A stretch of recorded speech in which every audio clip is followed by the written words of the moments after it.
Jeg er i gang med min septemberjakke fra Petit Knit. Jeg er faktisk ved at være færdig og skal til at sy min lomme på.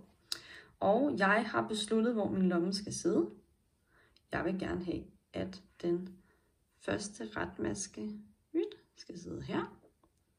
Og så følger jeg ellers bare hen retmaske på retmaske. Sådan her. Og ved, at jeg skal starte med at sy den i her. Jeg har været sådan en smart type, der har efterladt en lang garnende til at sy med. Hvis du ikke har det, så sætter du bare nyt garn til.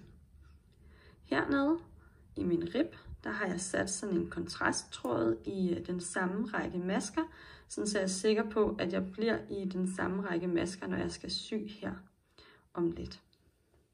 Jeg har lige vendt mit arbejde om, så jeg har ribben her på jakken, og jeg har lommen her. Og det første, jeg har på min lomme her, det er jo kantmasken, som jeg godt vil have sat ud for en vrangmaske her på jakken. Så jeg går ind i den første sådan patentvrang, som ligger sådan her. I kan se, de almindelige vrangmasker, de ligger bare som sådan nogle streger her. Og så har jeg altså den her i min patent, hvor jeg kan gå ind under. Sådan der. Så kommer den til at sidde helt nede ved kanten her. Så har jeg min retmaske her på lommen, som jeg går ind under. Sådan der på den nederste.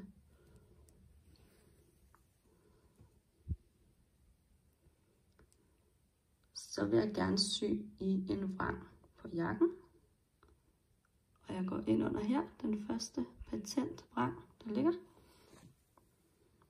Sådan der. Så jeg syr hele tiden en vrangmaske på jakken og en retmaske på lommen.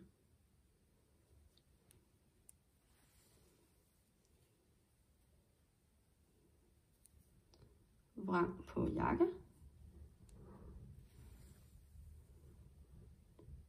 Og ret på lommen. Sådan fortsætter jeg bare hele vejen hen. Nu har jeg syet bunden fast på min lomme her, og skal til at sy den i kanten. Og de masker, jeg gerne vil kigge efter, skal vi se her. Jeg har rækken af retmasker her, så det er de her, jeg kigger efter, når jeg syr, som jeg har tilsvarende herover. Så jeg vil altså gerne have, jeg kigger sådan efter denne her og denne her, den der og den der, den der og den der. Så jeg går ind i den første her, og over, det er den anden på lommen, og der syr jeg bare igennem kanten.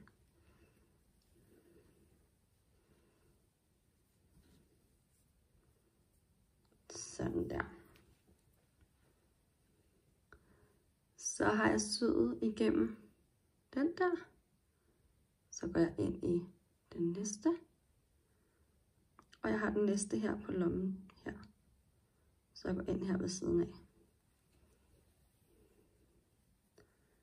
Og sådan syr jeg altså maske for maske.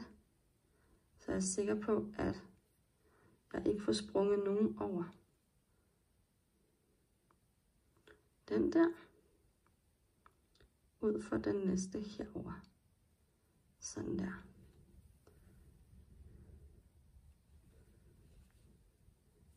Sådan syr jeg hele vejen op til kanten.